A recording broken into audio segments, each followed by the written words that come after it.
ازيكم عاملين ايه؟ تعرفوا ان اول قصة حب في التاريخ مدونة في مقابر المنيا؟ طب تعرفوا ان القصة دي عمرها 2000 سنة تقريبا؟ زي ما وعدناكم معانا هنا في كلام في الصميم محتمين، دايما هتسمعوا معانا قصص وحكايات لاول مره تسمعوها وتشوفوها هتكون معانا هنا.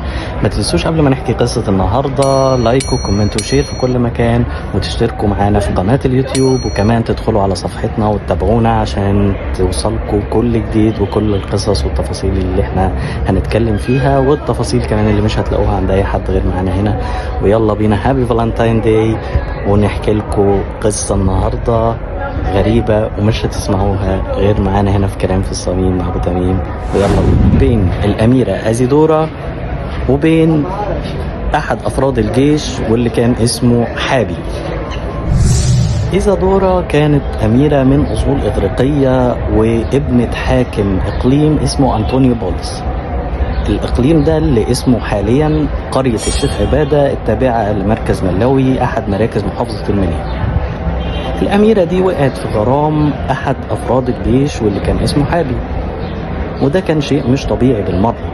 ما هو إزاي أميرة بنت الحسب والنسب تقع في حب أحد أفراد الجيش؟ وكانت الأميرة عمرها 16 سنة. قصة الحب دي بدأت أثناء حضور الأميرة أحد الاحتفالات اللي كانت بتقام في الإقليم ده سنويا، احتفالا بالإله تحوتي، واللي كان بيقيمها عدد من أفراد الجيش. وساعتها شافت أحد أفراد الجيش وأعجبت بيه وحبته. حابي اللي هو حبته، وكانوا دايما بيتقابلوا، واستمرت قصة حبهم ومقابلتهم في السر تقريبا لمدة 3 سنين. وكانوا بيهربوا من الحراسات ويتقابلوا على ضفاف النيل، وكان الخوف دايما هو حاكم العلاقة دي، لأن طبعا ساعتها حابي ما كانش هيقدر يروح يتقدم ويطلب الأميرة. استمرت العلاقة دي 36 شهر بيتقابلوا في السر خوفا من أبو الأميرة إيزادورا.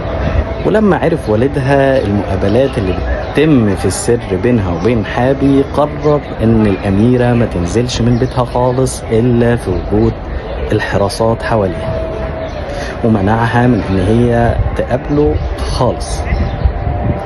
طبعا الأميرة لما لقيت نفسها مش قادرة تقابل حبيبها، اضطرت انها ترمي نفسها في النيل. وفي سنة 120 ميلادية أمر والد إيزادورا الحراس إن هم يدوروا على جثة بنته ويطلعوها، وعملوا لها مقبرة جميلة موجودة في تونا الجبل في المنيا. من وقتها وتعتبر المقبرة الخاصة بإيزادورا اللي موجودة في تونا الجبل في المنيا أحد أهم المزارات السياحية اللي بيجي لها سياح من كل أنحاء العالم، علشان أول قصة حب في التاريخ دونت في مقابر المنيا. والد إيزادورا الملك ترك رثاء على مقبرة إيزادورا بيقول لها فيه: أيتها الصغيرة الجميلة، أيتها الطيبة البريئة والزهرة الناضرة التي ذبلت في ربيع العمر، يا ملاك الطاهر الذي رحل دون وداع.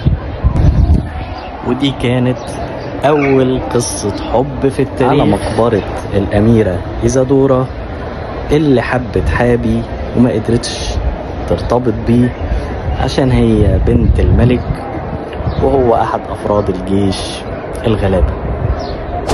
نشوفكم يلا في قصص تاني كتير مع كلام في الصميم مع ابو تميم. ودي كانت قصة بسيطة صغيرة جدا، وكل ما تحبوا تتابعوا محتوى مختلف وقصص مثيرة ومختلفة ومعلومات هتسمعوها دايما لأول مرة بس معانا هنا في كلام في الصميم مع ابو تميم. اشتركوا معانا في قناة اليوتيوب وصفحة الفيسبوك، لايك وكومنت وشير في كل مكان عشان يوصلكوا دايما كل جديد، ونشوفكم في قصص تاني.